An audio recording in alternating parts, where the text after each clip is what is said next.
Hello, Petals. Welcome back. So, things were getting a bit precarious at 70 St Mary Axe, with our two main protagonists knocked out cold by some dodgy tea. Was it Fam, who put something in the tea through a fit of jealousy, or was it somebody else with a vested interest in these two?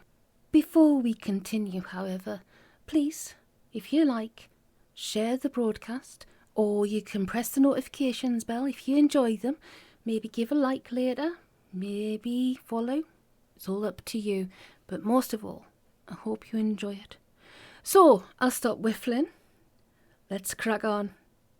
Chapter 15 of You Don't Have to Be Evil to Work Here, But It Helps. J.W. Wells & Co. Book 4 by Tom Holt. Read by me. Right, Chapter 15. Connie Schwartz Albrecht had many virtues, but patience wasn't one of them. Not that the deficiency bothered her in the least. Trees, she reckoned, were designed to be patient, likewise buildings, stalactites and tectonic plates.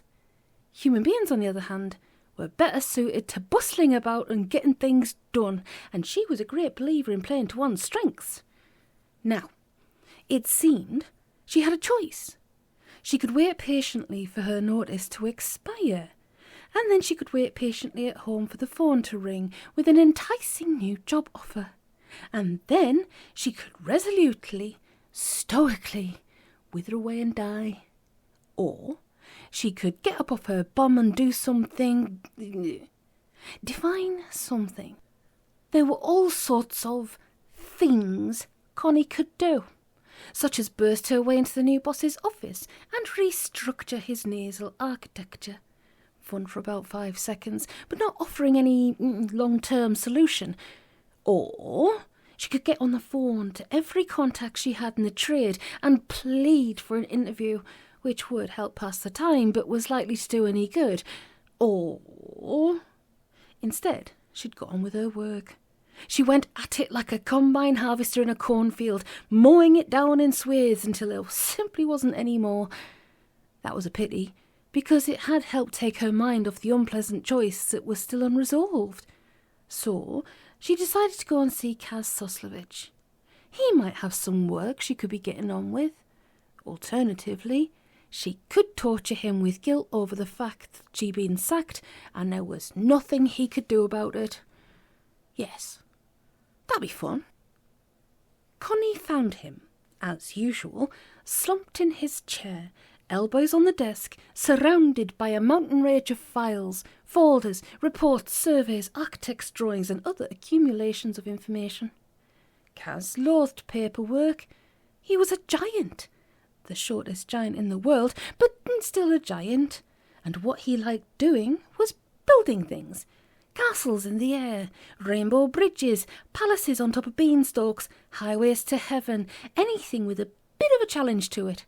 Trotting up gangplanks with a 20-ton slab of marble on each shoulder was no bother as far as he was concerned.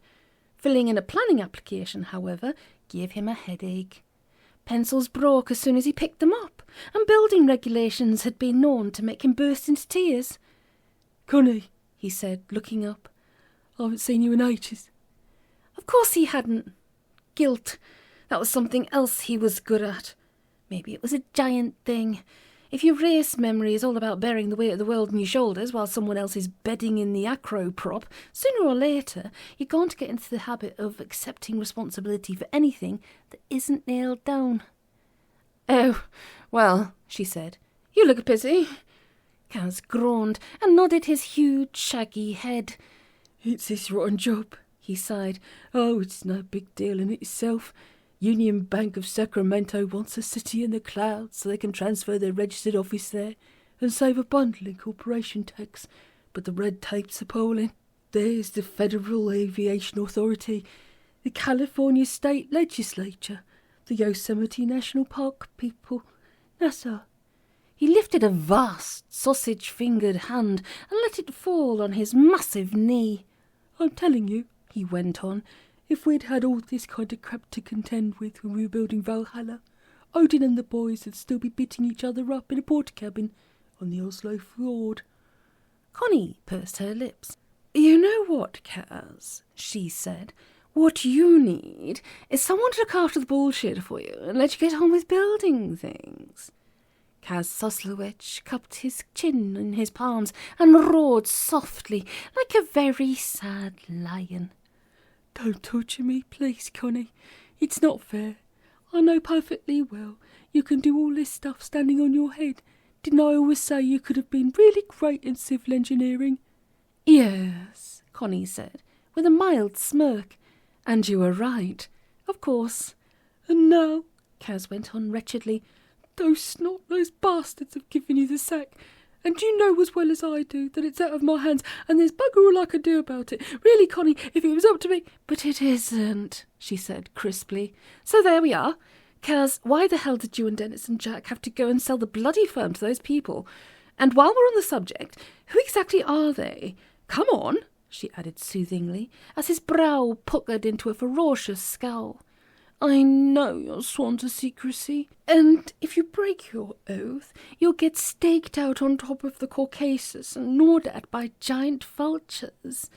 But you can tell me, she paused, then added, I'm your friend. Kaz grunted like a bull elephant. Oh no, he said, don't start, please. If you could only see the penalty clause they made us sign, you wouldn't joke about it. I promise you, vultures would be a picnic in comparison. He sighed, and the window panes rattled. The stupid thing is, they aren't even interested in the business. They aren't in it for the goodwill, or the client list, or anything like that. Oh, Connie said sweetly. I had an idea they were outsiders. Oh, for... Kaz pulled a terrifying face, which made Connie giggle. You didn't hear that from me, all right? Look, plain fact was, we didn't have any choice. After the carpenter fuck-up, we had everything go tits up at once. Half the partners dead or banished, having to hide the office behind a Force 12 glamour so that everybody'd think we packed up and gone away. The goblins trying to jack the rent up 600%, losing Vokmart and consolidated bauxite to the Germans. You know what's at stake for the partners, Con? We could have lost our life savings, houses, every damn thing. It was sell up or be completely screwed, and then these people came along out of nowhere. We had no choice, really. Connie shook her head. All right, she said. I'll let you off the hook this time. Just tell me one thing, though. When you negotiated the deal with them, did you have any meetings in the boardroom? Kaz looked at her for about 5 seconds before he answered. No, he said. We didn't. Jack Wells, well, he thought it wouldn't be appropriate, so went over to their place and did all the talking there. I see, Connie said. Right, she went on. Give it here. Give what? All this bump you're getting in such a stew over for the Sacramento job. I'm a bit of a loose end right now. I might as well have a go at it as sit in my office staring at the walls. A big fat tear, enough to drown a mouse in, welled up in Kaz Soslovich's right eye and dribbled down his cheek into his beard. Thanks, Con, he said. I'm going to miss you. You know that. Too bloody right you are, she replied. And if only you'd tell me who these wankers are, I might be able to... She smiled and shook her head. It's all right, she said. I'll behave. Arms full of papers, she went back to her office. As usual, Kaz had been making mountains out of molehills, a speciality of his in both the figurative and literal senses. A couple of hours of pencil chewing, phone calls, lateral thinking and a little white lying broke the back of it, and she'd saved the rest of it for tomorrow. It'd give her something to fill her day with, and it wouldn't do for Kaz to get the impression that it had been easy. Intense concentration always left Connie with a desire for coffee and trivial conversation. She thought about dropping in on Peter Melsnick or Benny Shumway, but she decided that what she really needed was a spot of girl talk, which meant either young Cassie or Rosie Tanner down in reception. Then she remembered hearing something about Rosie taking a week off for some unspecified reason, presumably something to do with the contents of some pair of trousers or other, hence the fact that there'd be an unfamiliar chubby girl in the front office when she'd last looked. Cassie, then. Hadn't seen her for a day or so. Maybe there'd been some new development in the mysterious true love thing. I'll miss all this when I've been slung out, Connie told herself, which is a really, really sad reflection on how my life's turned out. But never mind. Connie's approach to office door etiquette was a nicely balanced compromise. She knocked and went straight in without waiting to be asked. "Cassie," she said, and then stopped dead. Cassie was lying on the floor. Brief panic. But dead bodies don't snuggle up like little field mice in their nests. She was asleep. So was the young man lying next to her, that Hollinghead boy she dragged all the way out to Mortlake to see. Connie's eyebrows started to twitch, but no, it wasn't like that. They were separated by a discreet measure of carpet, and they both had all their clothes on. In which case, shit, Connie thought, and backed out of the office at warp speed, shutting the door firmly behind her. Back on the landing, she tried desperately to think of what she should do. She'd been with JWW long enough to have a pretty good idea what would have led two young people, one male and one female, conking out all al fresco on the office floor. Also, now she thought of it, there'd been the crushed remains of teacups. Someone had been playing games with a JWW patent love filter, hence her alacrity in getting out of there before anybody woke up. The Hollingshead lad was probably no worse than a bad dose of flu, but he was way too young for her, and she was as broad-minded as anybody, but Cassie simply wasn't her type. Options. Go away and let chemistry take its course. Knock loudly on the door and wait for an answer before entering. It depended a lot, of course, on who had put the filter in the tea, and why. Ought she to try and warn them both? And how the hell could she do that? One of the main selling points of the JWW filter was that there was no antidote. Once you'd guzzled it and set eyes on someone, that was it, till death do you part. Trying to intervene at this point would be like telling a pinless grenade not to do anything hasty. If it had been late on a midwinter afternoon, Connie could have turned the lights off, maybe. Would that be enough, or would a vague glimpse of a shadowy outline be sufficient to get the job done? She didn't know the answer to that one. And besides, it was purely academic. If she'd been brave to the point of crass stupidity, she could have tiptoed in and blindfolded them both. But even if she got away with it, for all she knew, she'd be screwing up a plan of campaign that Cassie had been working on for days. And besides, Cassie and the Hollingshead boy couldn't stay blindfolded forever. And as soon as a blindfold came off, the closest bystander would be it. Not just your bog-standard two-horned dilemma, this bugger had more pointy bits than a porcupine. Think it through, Connie, think it through. Here is young Cassie, and the drippy young man she's caught up in this daft reincarnated lover's mess with, and they're both asleep in there, most probably under the influence of the JWW filter. Coincidence? Shisha Coco. The likeliest explanation, not unfortunately the only possible explanation, but ahead of its rivals in the polls, was that Cassie had found out something else about the love problem. Maybe it was distorting the fabric of space-time, or threatening civilization as we know it, or something equally melodramatic, and Cassie had come over all noble as two short planks and resolved to give true love a chemical helping hand. It was, she reflected, the sort of thing she might well do. She was like that. If she was a starship captain, stranded in the past by a temporal anomaly, she'd be the sort who blew up the ship and crew to avoid polluting the timelines, instead of ransacking the library computer for 200-year-old winning lottery numbers. In which case, Connie decided, the best course of action currently open to her would be to set off the fire alarm. 70 St Mary Acts had, of course, to comply with all the relevant health and safety regulations, and so there was a fire alarm of the approved type. In case of fire, it said on its little red box, break glass. But there was slightly more to it than that. The freehold of the building was owned by a colony of goblins, off relations of Mr. Tanner, the head of the Mining and Mineral Rights Division, and one of the terms under which the building was let stated that after office hours the freeholders were allowed to have the run of the place. Goblins, unnaturally boisterous creatures, and although the partners had got the business of magically repairing the colossal amount of damage they did down to a fine art, it would have been simply begging for trouble to have a fire alarm that could be set off by breaking something. Consequently, the small glass rectangle on the front of the firebox was only there to keep the government happy.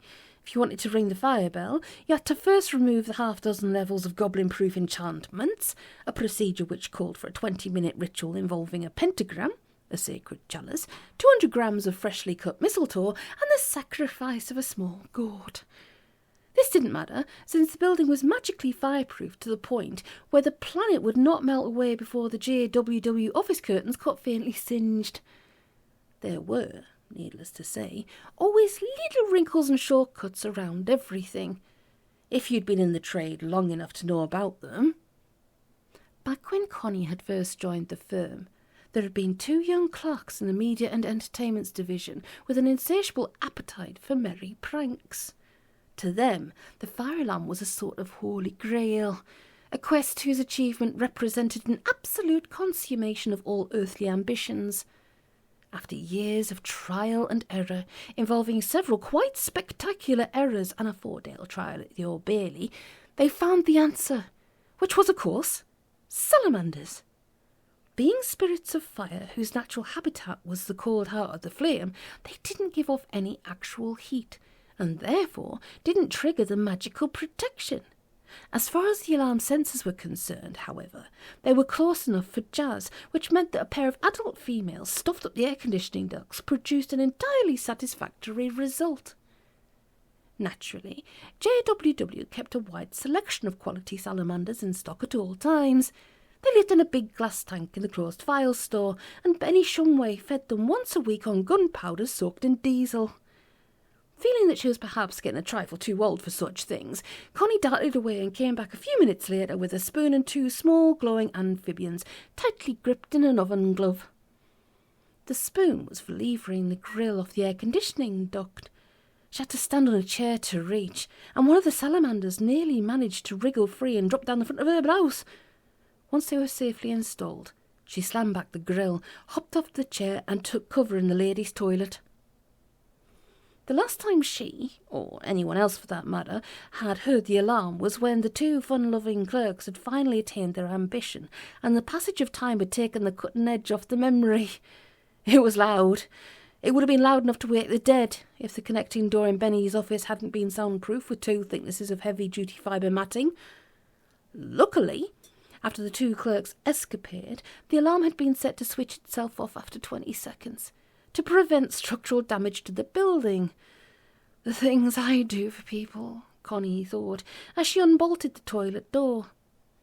She stepped outside and waited, just in case the corridors filled up with angry, deafened people waiting to know what the racket had been in aid of.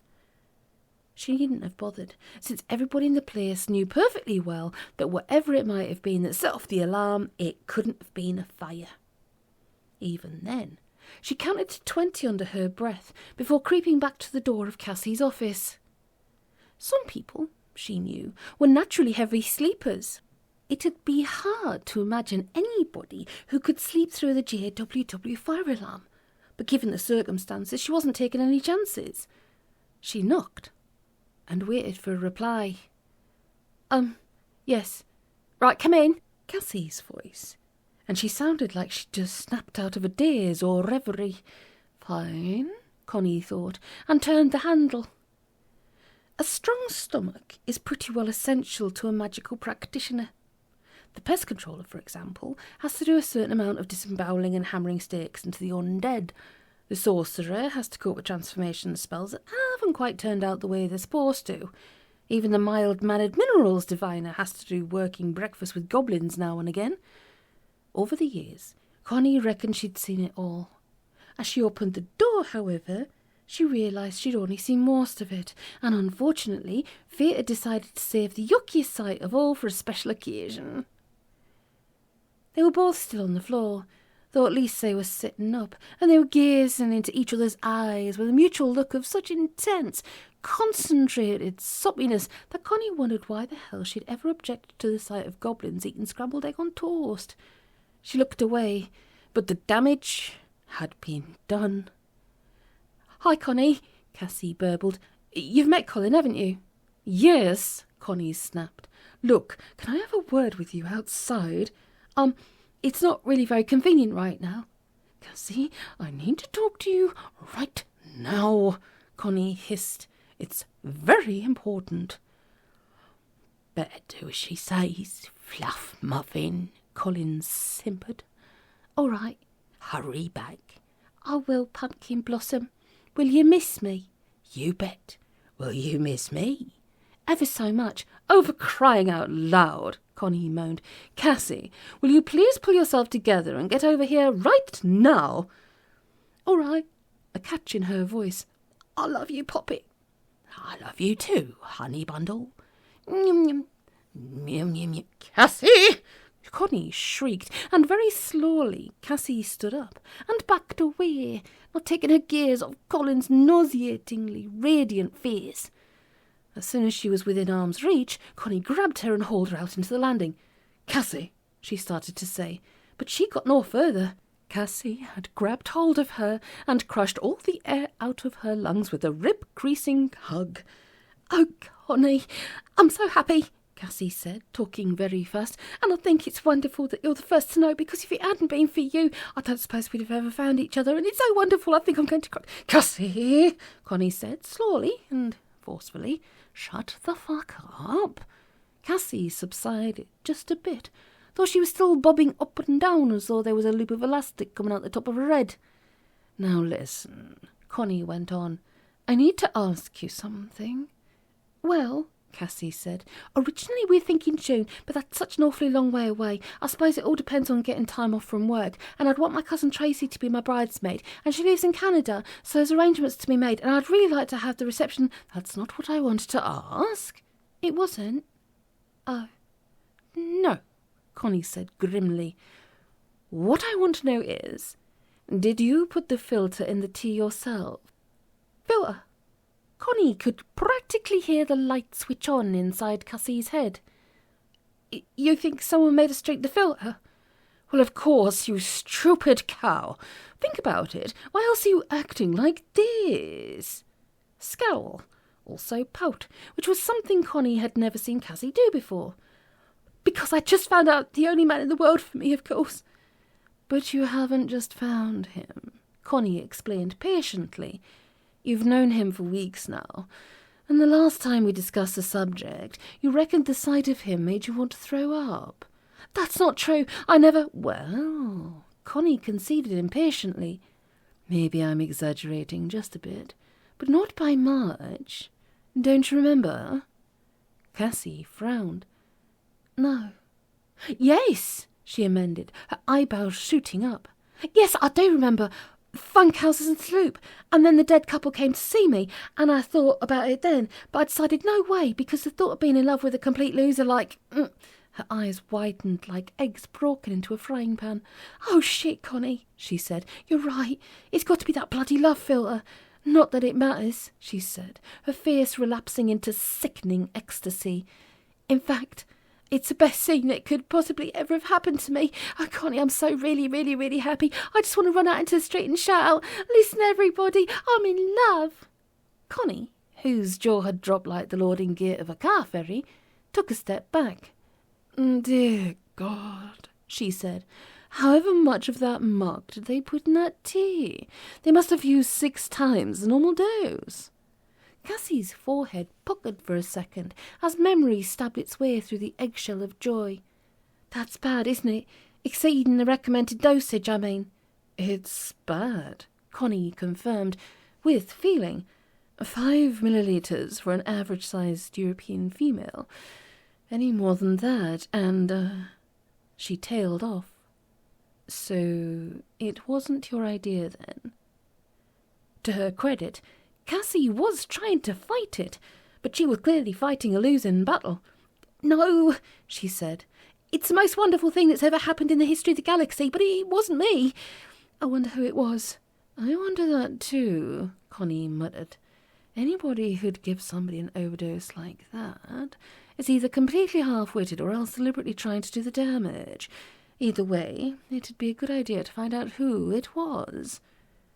At that point, the door opened, and Colin's head appeared around it. "Are you going to be very much longer, sweetness?" he asked wistfully. "Only it's really awful being here without you." "I love you, Dream Bunny." "I love you too, honey pot." Gently but firmly, Connie closed the door on him. "Cassie," she said seriously, "you do realise there's no known antidote. True love till death, and they mean it." Cassie let go a sigh that it had taken a 3-masted schooner halfway across the Atlantic. "That's so romantic," she sighed. "It's like Romeo and—" "Hang on." Connie cut her off in mid-croon. "What was that you said a moment ago? About a dead couple?" "Oh, them." Cassie fought it again. Valiant, but fatuous, like trying to mop up the Mediterranean with a tea towel. "Yes, they came to see me. They explained it to me, the whole thing. They're time-crossed lovers, you see. It's all to do with reincarnation and, it's sort of like a ladder in the tights of causality." She frowned, as if she just realised what she'd said. "Anyway, they'll be so pleased," she said. "It's exactly what they wanted, so isn't that perfect?" "There's only so much that flesh and blood can take." "Fine," Connie said, "and I hope you'll be really happy together. What about these dead people? How did they get in here, for a start?" Cassie shrugged. "Don't ask me," she said. "They didn't say." "I didn't ask," she said, remembering. "Doesn't matter particularly." Connie cast her mind back to the last time she'd been madly in love. Had it turned her brains to mashed swede? She was sure it hadn't. "Does it matter?" she repeated. "Dead people tramping through here like coach parties in the Cotswolds, and you ask me if it matters? Oh, God," she added, as the implications sank home like arrowheads. "The door." "Door?" "In Benny's office. Some clown must have left it open." Cassie frowned. "That wouldn't be good, would it?" Connie shut her eyes for a moment. Time-crossed lovers. One of her colleagues dosed the eyeballs with love philter by an unknown hand. The dead on this side of the door, exercising their right to roam. Just another day at the office. "Stay there," she said. "If they come back, keep them talking. If you see Benny—" She might as well have been talking to the wall. "Stay there," she said. "Both of you. Don't let him out of your sight." "Oh, I won't," Cassie said, with a simper that made Connie wince down to her toes. "You are happy for me, Connie, aren't you?" "Bloody ecstatic," Connie replied, and hurried away. No sign of Benny in his office, but the connecting door was shut, locked, padlocked and bolted in the usual way. As soon as she saw it, Connie felt the adrenaline drain out of her. She stumbled back to her office like a sleepwalker, flipped into her chair, closed her eyes and sighed. She felt exhausted, wearier than she could ever remember. A small part of her brain was still chewing its way through the overload of information she'd recently acquired, plotting each bizarre fact on mental graph paper and trying to join the dots to make something that could be mistaken for a sense. But it took too much effort. "They fired me, didn't they?" she told herself. "And if I'm fired, it means I don't have to do this anymore. I can bugger off to my little cottage in the country and leave them all to it. All of them. For me, the war's over." How about that? How about the fact that they, whoever they may be, had taken steps to get her out the way just as the extreme weirdness was about to start? Coincidence? Connie believed in coincidences, and one of these days she might actually see a real one. But that hadn't happened yet. She was quite sure. Whatever was happening, someone was doing it on purpose. Love filter in the tea, for one thing. Tea. It doesn't grow on trees. Well, it does, at any rate, on bushes, but it doesn't arrive in cups on your desk without help from an intermediary. Either you follow it into the long grass and hunt it down yourself, or someone has to bring it. So, find out who brought the tea, but that would involve going back to Cassie's room and asking a question, quite possibly in highly embarrassing circumstances. Have I got the energy to do that? Connie asked herself. Her phone rang, and she looked at it for a moment. Kaz Suslovich bleating for help with his spanning application. Dennis Tanner demanding to know how much money she'd earned the firm in the last 10 minutes. The new bosses informing her that they'd bet her pension fund on a 3-legged greyhound. Only one way to find out. She picked it up. Connie, it's me, Cassie. Talk of the devil. Well, yes, as it happens. Slight pause. There was something I forgot to mention. Yes, in a minute. First, that tea tray. Did you ask for it? What? No, I don't think so. Listen, interesting. Can you remember who brought it in? No, I mean, yes, it was Thingy, the new girl on reception. Oh, Connie scowled. Only I've been trying to figure out who put the filter in the tea, and it occurred to me. Connie, Cassie said plaintively, shut up a moment and listen. It's Colin. It took Connie a moment to remember who Colin was. Oh, yes, him. If you've called me just to tell me that his eyes remind you of deep pools at sunset, I'll come down there and break your arm. It's not that, Cassie said. Actually, there's a slight problem. You know the deal we're doing for his company? It's his father's company, I thought. Yes, all right. Well, it's gone a bit squiffy. Squiffy? Yes, you see, Colin's gone and sold his soul to the devil. What? It was meant to be his father, Cassie explained, but either there's been a monumental cock-up or Colin's dad did it on purpose. Anyway, it makes things a bit awkward. For us, I mean. Connie leaned back in her chair and massaged the bridge of her nose thoughtfully. It does rather, doesn't it? She said. Look, if I come down there, will you two promise to behave? Only I find it hard to concentrate when people are slobbering all over each other in the same room. On the way to Cassie's office, Connie tried to rally her thoughts. She liked Cassie. For some reason she couldn't quite fathom. But did she really want to get involved in something as messy and complicated as this threatened to be? It all depended, she decided, on whether she was involved already. Connie knocked loudly on the door and counted up to 10 after Cassie had called out, "Come in." They were sitting on either side of the desk, holding hands. It was true, but with 3 feet of melamine-covered chipboard between them. There were limits to the offences against her sensibilities they could perpetrate. Connie sat down, held up her hand for quiet, and looked at Cassie. "All right," she said. "Tell me all about it." So Cassie told her. Some of it Connie knew already, of course. Other bits, such as the dead couple's revelations and the details of the Hollinghead and Farron deal, were new to her. When Cassie had finished, Connie sat still and quiet for a moment, and then said, "That's odd." Cassie and Colin looked at each other. Correction. They'd been doing nothing else but look at each other since she'd come into the room. But the expressions on their faces changed. For the better, in Connie's opinion. "What's odd?" Cassie asked. "Oh, think about it," Connie replied. "The dead couple tell you that their, well, for want of a better word, their souls have been born again, over and over again, because there's this ghastly screw-up, time-crossed love and so forth, and this is their last chance to get it right. Obligingly, an unknown hand spikes your tea with filter. Hey presto, you two fall in love till death do you part, which is exactly what the dead couple want. All right so far?" Cassie nodded. Colin had gone back to gazing tenderly, and Connie shifted slightly in her chair so that she wouldn't have to look at him. "Meanwhile," Connie went on, "his father's gone and done this deal, so now, well, we know what's going to happen," she added awkwardly.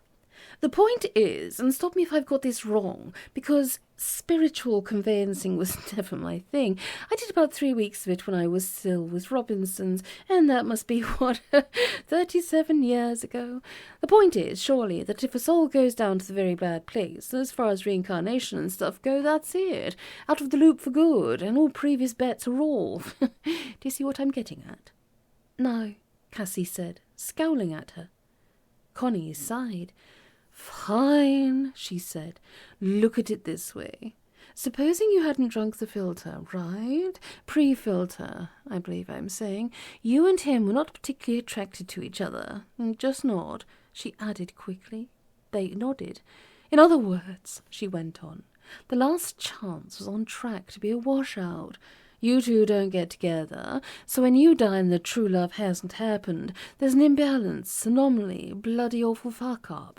Call it what you like. I'm no expert, but I believe that to be rather serious. Auditors and so forth. Cassie nodded. It threatened the whole fabric of spatio. Quite. Spare me the Latin. But if... Sorry, I've forgotten your name again. Colin. Ah, that's right. If Colin goes to the very bad place, he's taken out of the loop. There's no imbalance, and suddenly everything's all right. From their point of view, I mean, she added quickly, as Colin started to see something. Because if his soul is, well, forfeited, I suppose you could call it, then the auditors can balance their books. The fabric of thingamabob won't go all cock and everybody, nearly everybody, is off the hook. Convenient, wouldn't you say? 5 seconds of dead silence. Furthermore, they were looking at her instead of at each other. It's the way I tell them, Connie decided. What the hell is she talking about? Colin asked. Cassie ignored him. But now we've fallen in love, now that's happened, Connie went on, I'm not quite sure how we stand. I mean, you two have fallen in love. Fine. That ought to be enough to sort out the time-cross thing on its own. So it must follow that whoever did the business with the filter wasn't in on the selling Colin's soul thing, because where'd be the point? Unless, she added doubtfully, I'm barking up the wrong tree entirely, and 'tis just a coincidence. No, she shook her head. Colour me paranoid if you want, but it can't be. It's all too neat and tidy. Someone's playing silly buggers, at any rate. But just now, I can't for the life of me figure out. Just a minute, Colin broke in. He'd been sitting with a stuffed expression on his face, as though he'd drunk far too much fizzy drink. Suddenly, he seemed to snap out of it, and there was even an actual genuine frown starting to form on his face. Someone dosed us with a love potion? Connie sighed.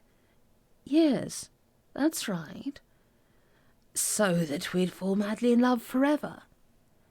As though someone had pulled a string somewhere, Cassie's hand reached out for his. He twitched his arm away at the last moment. Sorry, he said.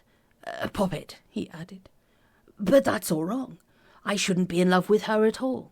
I've already found my one true love. That strange woman on the front desk at our place told me. Connie heard a sort of stifled sob from where Cassie was sitting, but ignored it. Go on, she said.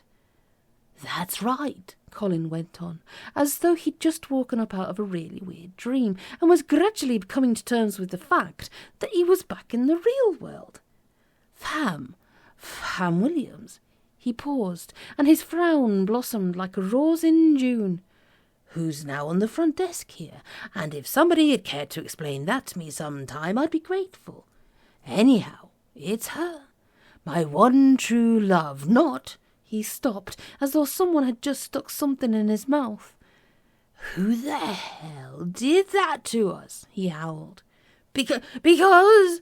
Colin was interrupted by Cassie sprinting from the room, dripping tears like a watering can as she went. Connie sighed, waited till the door had slammed behind her, and said, Actually, I was wondering that. Think about it. Colin looked at her. The penny dropped, gathering momentum. When it landed, it had the terminal velocity of an asteroid.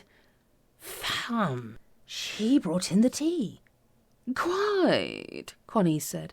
But remember, she's just the hired help. We're a pretty old-fashioned bunch here. Mr. Hollinghead very much like the old regenerate upstairs-downstairs mentality, which means, she went on, as Colin opened his mouth, that secretaries and receptionists and the like don't take the initiative. They just do as they're told. Meaning your true love wouldn't have gone making tea off her own bat. Somebody with the necessary authority would have told her to do it. Do you see what I'm getting at? Colin shook his head. She may not have known that, he protested, about the waiting to be told rule. She's only been here 5 minutes, after all. No, she'd have been told, Connie insisted. Julia or Christine would have given her the standard do's and don'ts lecture as soon as she'd taken her coat off. She sighed. Don't know why I'm sitting here theorizing without data. Let's go down to the front office and ask her, and then we'll know. Fine, Colin said. Then immediately, No. No? He nodded. It'd be sort of awkward. You see, he went on, when I came in here and saw her on the front desk, I asked her to go with me to Vanuatu. Connie's eyebrows shot up like teal off a pond. Vanuatu? Or somewhere, Colin said. What I mean is, her and me go away from here forever and start a new life.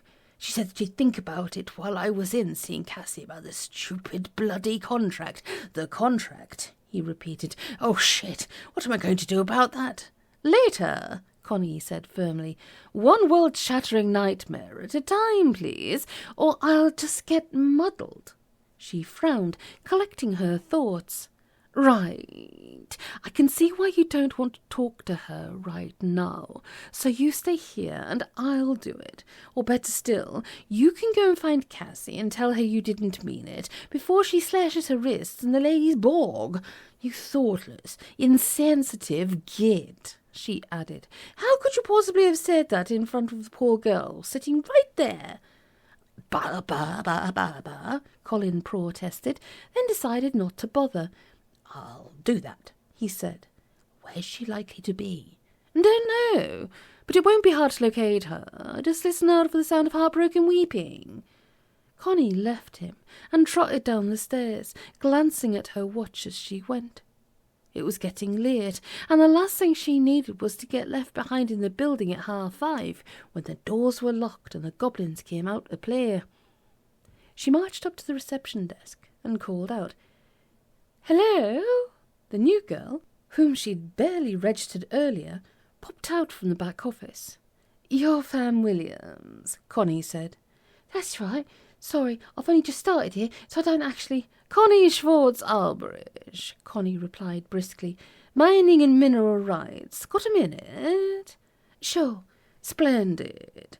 Connie perched on the edge of the desk.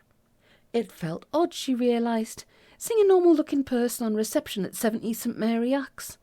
She was, of course, perfectly accustomed to seeing a new and invariably perfect face behind the desk every morning.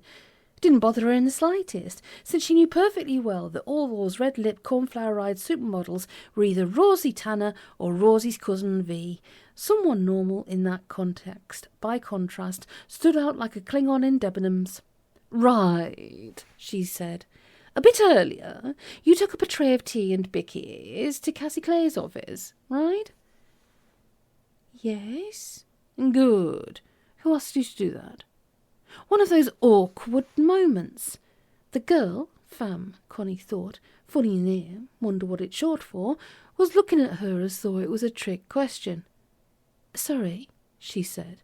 Someone rang down, or came and saw you, Connie said, and asked you to take some tea into Cassie's office. I need to know who it was, okay?